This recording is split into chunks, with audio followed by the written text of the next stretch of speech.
और बहनों से बहुत दुखी थी, लेकिन फिर भी वो अच्छी ज़िंदगी की उम्मीद लगाए बैठी थी। सिंड्रेला को आउटिंग पे जाने का बहुत शौक था, इसलिए वो हर शाम तैयार श्यार होकर बाहर निकल जाती पार्टी अटेंड करने के लिए। एक रात वो इसी तरह पार्टी कर रही थी कि उसकी मुलाकात हुई प्रिंस चार्मिंग से। दोनों ने मिलकर डांस किया और खूब इंजॉय किया।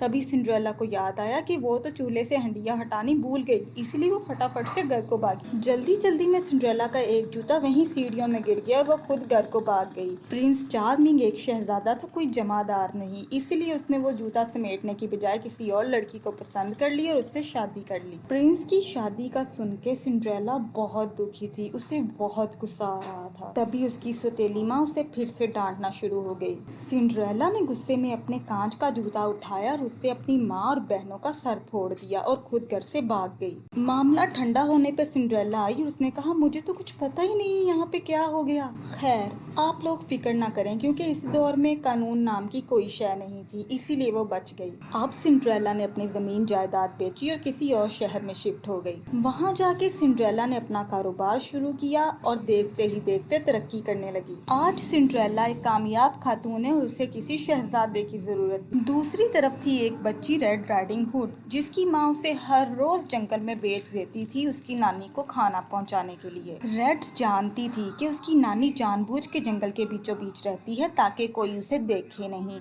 और वो आराम से अपनी पार्टीज एंजॉय करती रहे। लेकिन रेड की अम्मी उसे रोज जंगल में भेज दिया करती थी कि नानी को खाना पकड़ाओ ताकि नानी भूखी ना मरे। आज रेड राइडिंग हुड ट्यूशन से आई थी कि उसकी अम्मी ने उसे फिर जंगल भेज दिया। वो बहुत गुस्से में थी और यही तरकीब सोच रही थी कि कैसे नानी का किस्सा तमाम करे। रास्ते में रेड को एक भेड़िया मिला। रेड ने उसे खाना खिलाया और उसे अपने साथ मिला लिया। वो दोनों नानी के घर गए और भेड़िए ने नानी को खा लिया। रेड भी बड़ी मीसती थी, उसने कुल्हाड़ी उठाई और भेड़िए को भी मार दिया और तभी 15 को कॉल मिला के बताया कि एक भेड़िए ने मेरी नानी को खा लिया है और मैंने भेड़िए को मार दिया है, आप जल्दी से आ जाएं। पुलिस बच्ची की बात सुन के भागती हुई आई। रेड की माँ को गिरफ्तार कर लिया गया क्योंकि उन्होंने छोटी सी बच्ची को जंगल में भेजा था। आज उसकी अम्मी जेल में सड़ रही है और वो खुद इंजॉय कर रही है और बहुत खुश है। तो बडीज, इन कहानियों से हमें पता चलता है कि दुनिया में जो दिखता है वो होता नहीं, जो होता है वो दिखता नहीं, इसलिए किसी से भी गैर जरूरी पंगा लेने से बाज रहे।